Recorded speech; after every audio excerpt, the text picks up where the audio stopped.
All right, here we go. Matt and Paul, we're solving puzzles 2750 to 3250. Let's go, Paul. Start away. All right. First thing, 1, 2, 3, 4. 1, 2, 3. Black's up a pawn. One rook versus two rooks. So up a rook for the exchange. Okay, so we're down one. Correct. Correct? Yes. Okay. All right. Let's see here. Black is threatening to win a pawn here, but they go there. Let's see here. So what is black threatening?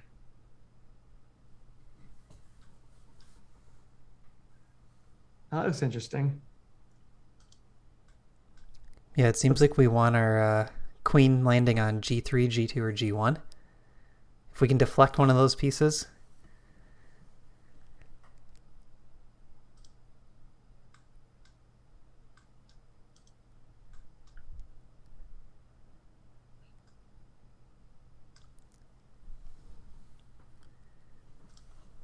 You know, knight d3 is a fork.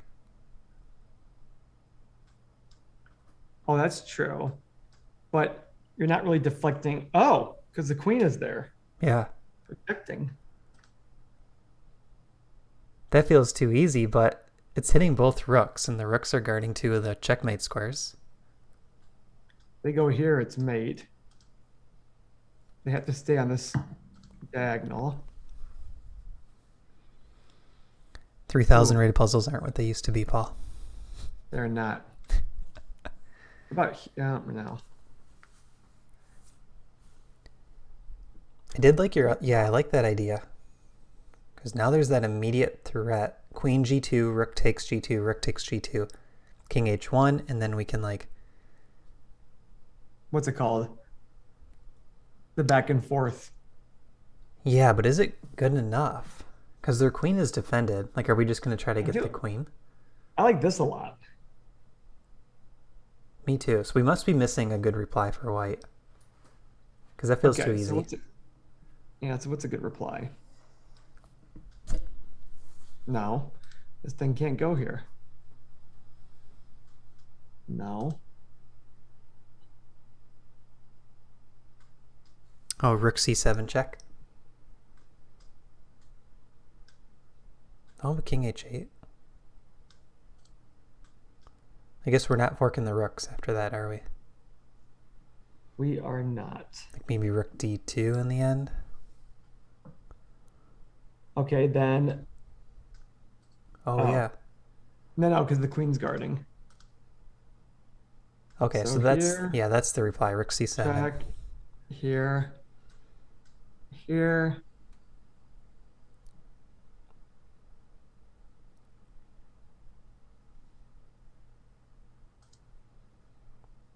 Yeah, what about this then?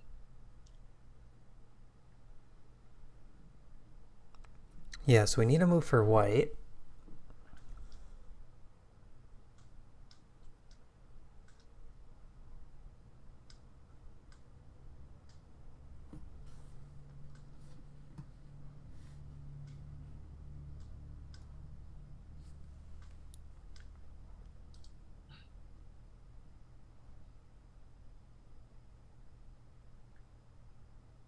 Or can we win more than that? Is it here? 2 moves in a row. Here, here, here, here, here, here, check, here. No, I don't like it. Do you? No. Because I'm trying to think, how do we get the knight involved in that line? Like, if there was a fork in the end, king and queen getting forked by the knight.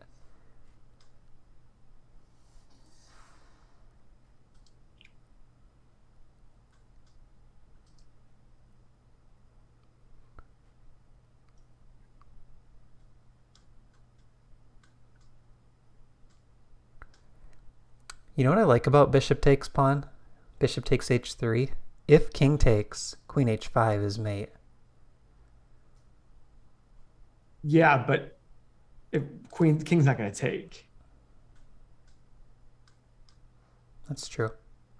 Queen takes.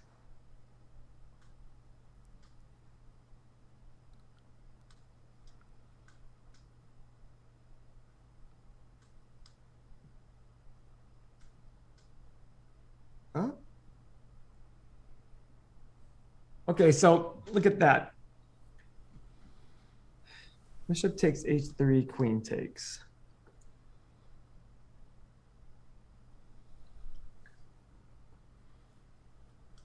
So what about... No.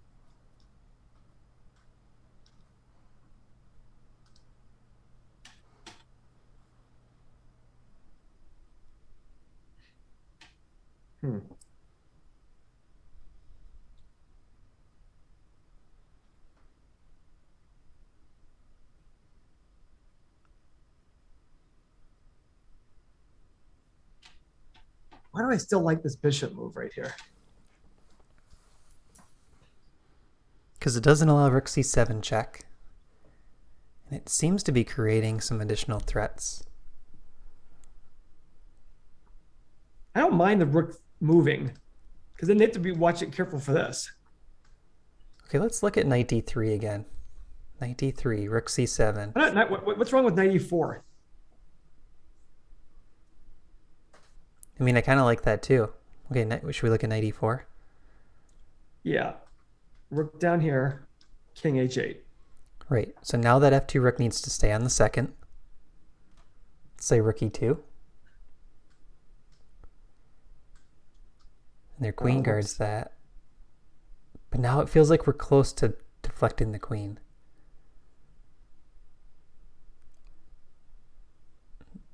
I wanted bishop takes h3, but queen can take. Their bishop guards g1.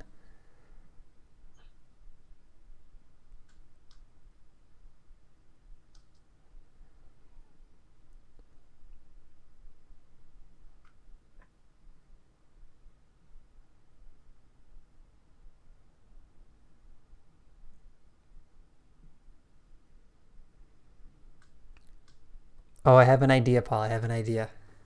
Okay. Knight d3. Okay, give me a move for white. Rook c7. Yep, let's do it. King h8. Now give me a move for white. We'll do your same rook thing. Now the move here I wanted, this is my idea. Oh, it doesn't work with rook there. It only worked with rook e2. I wanted knight e1. And if rook took e1, then queen g2 mate. So maybe it is knight e4 with... But then there's no knight e1. Yeah, there's no knight e1 there then. Oh, but there's knight g3. So I'm trying to get away, Paul, where we can like use the knight to check the king. Either f3 or f1. With our bishop ready to check on the diagonal. So if we can check the king on the dark square with the knight and use the bishop on the light squares. Well, where's the check on knight g3? It's headed to f1. Oh. And from e1, my idea was to head to f3 and create some scenario where it's either mate or you deflect a piece and then it's still mate. So maybe it's knight e4 with the idea of... So here's the deal. This is where doing tactics is kind of unfair. So I feel like it's too obvious to go here. But it's only the first move. I mean, maybe they're going to throw a wrinkle at us too. By the way, we should put time limits on these videos, on these things too. I know how long it's going. 9:11 when I just looked. Come on. I'm serious. It's 9:16 now. Never forget, guys. Never forget. It was exactly 9:11 when I looked.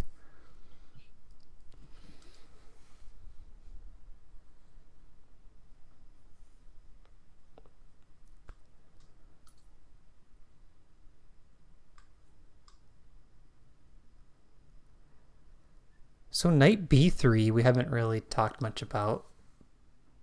There's still rook c7 check though, and then the bishop can move.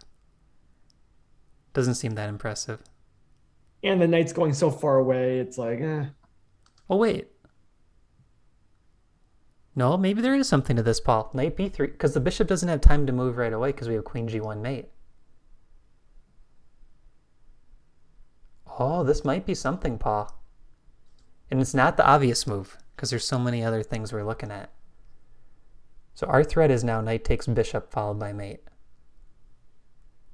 Okay, so bishop goes. But we're here. also threatening queen g1 mate. Okay, so give him a better move. Oh. This could be it. Oh. So here.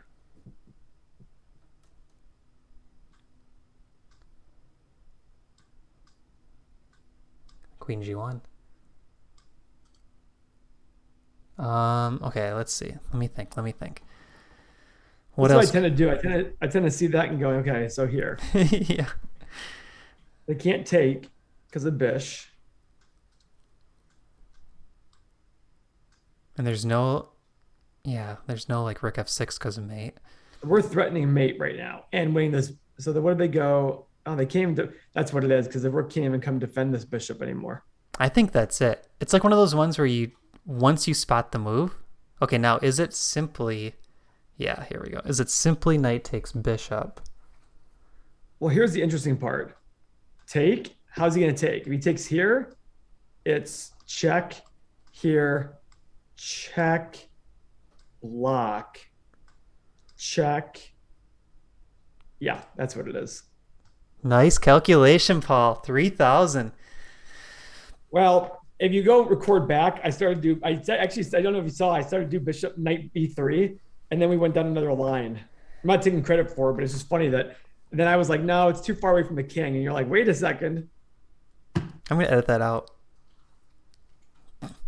Oh, when you first mention it, I'll edit that part out. Oh, not the current one. But here's the point, though. How many times that happened with me? I always stop and used to say, Paul, go further. That's the point. Like every single time I'd see something, I'm like, it looks stupid. And by the way, that is part of chess, though. Part of chess is dismissing moves. And I just thought to myself immediately, like, oh, knight b3, it's too far. We went down a different path and you came back to it. I'm like, no, it's too far away from the king. Yeah, you did mention it. You're right. And I think... No, but my whole point is I dismissed it because it was too far away from the king. Right. And it's that balance, like you said. We got to figure out how deep to go and when to prune variations. So why did you go deeper? I think I ran out of options, to be honest. Like we looked at so many other things. Okay, but time out. So in a game, you're probably not even looking at knight b3. Because we know it's a tactics. We need to look for tactics.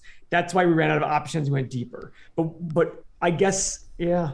That's the frustrating part. You know what you're setting me up for is to say play a classical chess. Because in a classical game, I do find knight b3. In a blitz game, for sure I don't. And in a rapid game, maybe I find it. Right? Because we spent, 10 minutes probably solving that puzzle. In a classical game, you know that's a position that you're trying to put away. Like you know you almost have the mate. I would spend the 10 minutes. And I bet I would find it. I get what you're saying. But it's hard to train that classical time control in front of the computer, you know? Yeah. So this is really good for calculation. Even though you know there's an answer, it still does apply. So then here's for everybody, this is the win.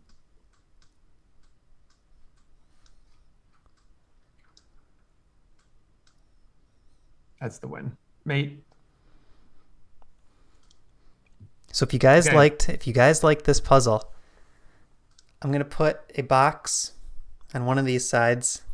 Paul and I attacking the castled king, that chess exam puzzle, Paul. Check that one out. It's really good. All right, so thanks for watching, everyone. We'll see you in the next video.